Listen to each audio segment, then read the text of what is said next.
Hi, everybody. Welcome to the playlist where I'm going to break down some newer exercises. I'll give advancements, modifications, and some tips and tricks.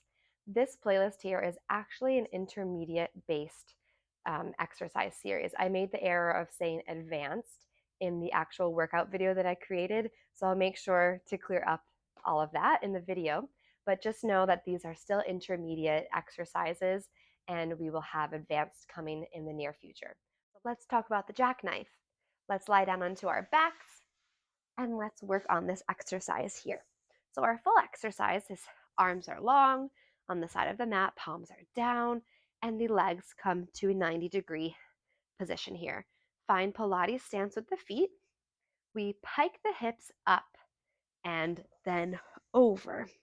Now with control, I begin to melt my spine, upper back, middle back, lower back, and then the hips and tailbone land, and I repeat, lift the hips up, so on and so forth. I know that my legs are partially out of the frame here.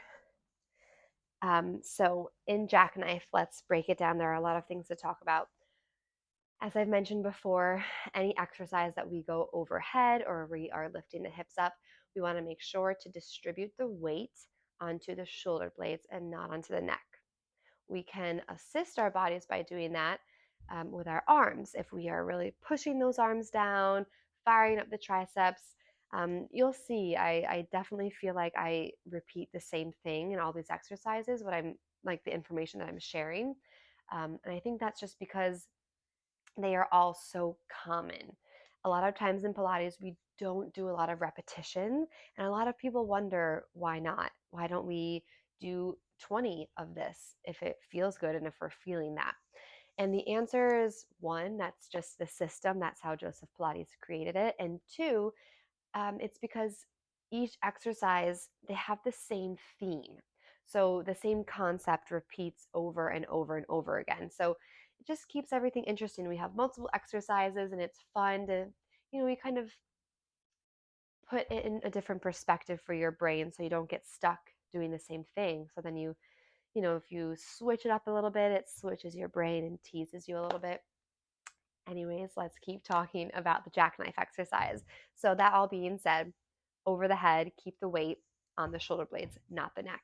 Something else that you want to think about in this jackknife position while you are beginning, I want you to think about lifting the hips up first before you start to swing them backwards, right? So what I mean by that is instead of like immediately letting the legs go and then the hip follows, I want you with all your might to think about lifting from that powerhouse. See how I'm scooping and I'm lifting the tailbone first, right? And if you need that modification for this exercise, just do that. Just start to lift those hips and make sure you control down so you don't lift and fall, right? If you're just going to do the lift, make sure you really control those few vertebrae that you're lifting up. So to bring those legs, you lift up and then you can start with the legs going overhead. Something you can think about in this exercise is um, to advance it is to slow down the rolling motion of the spine.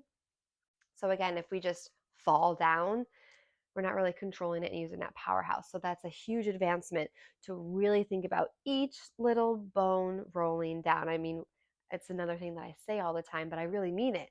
If you think about each bone, it is so much harder, right? So that's a good advancement for you for this jackknife overhead.